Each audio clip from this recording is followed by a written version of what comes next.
परिचय। नमस्कार दोस्तों, आप देख रहे हैं कि टेबल पर फल रखे हुए हैं। हमारे 5 आम हैं, 3 सेब और 2 अनानास हैं। इसे इस तरह से बताना आंकड़ों का प्रबंधन कहा जाता है। मान लीजिए कि आप अपने पसंदीदा बल्लेबाज के पिछले विश्व कप के आंकड़े जानना चाहते हैं। आप इसे कैसे जानेंगे? आपको स्कोर बुक में देखना होगा। स्कोर बुक में ये सभी आंकड़े होते हैं। आंकड़ों का प्रबंधन सूचना को सुरक्षित रखने का नाम है।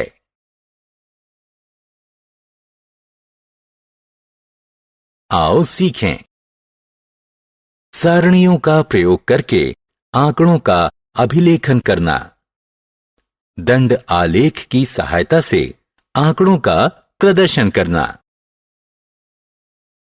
सारणी का संघटन। दोस्तों, जब चीजें सही रूप से रखी हुई हों तो उन्हें पाना आसान होता है। सुव्यवस्थित चीजों का प्रयोग आसान होता है। इसी तरह संगठित आंकड़ों की व्याख्या आसान होती है। असंगठित आंकड़ों को कच्चे आंकड़े कहते हैं। हम इन आंकड़ों को सारणी के प्रयोग से सही तरीके से सजा सकते हैं। सारणी हमें आंकड़ों को सुव्यवस्थित ढंग से रखने में सहायता करती है। मिलान चिन्ह। आइए अब एक गतिविधि करते हैं। 2 पासे लें। दोनों पासों को एक साथ फेंकें और देखें कि कितनी बार दोनों पासों के अंकों का योग 9 से ज्यादा होता है। यह भी देखें कि कितनी बार उनका योग 9 से कम था। इस गतिविधि को 20 बार करें और सारणी में दर्ज करें। हमने देखा कि चिन्हित करना आंकड़ों के अभिलेखन में सहायक है। इन्हें मिलान चिन्ह कहते हैं।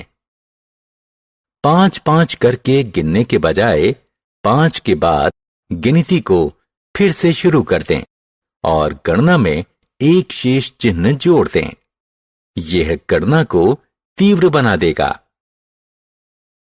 दंड आलेख।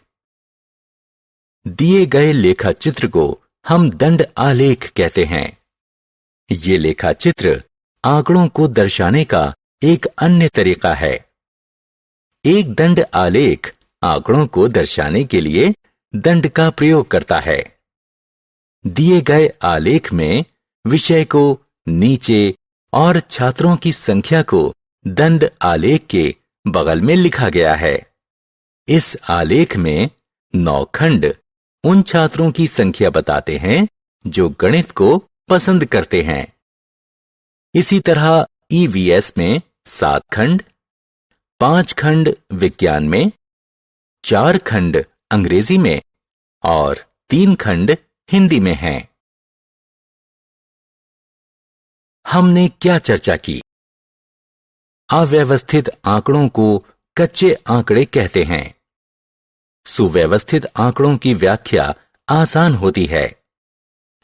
आंकड़ों को सारणी, मिलान चिन्ह और दंड आलेख की सहायता से व्यवस्थित किया जा सकता है।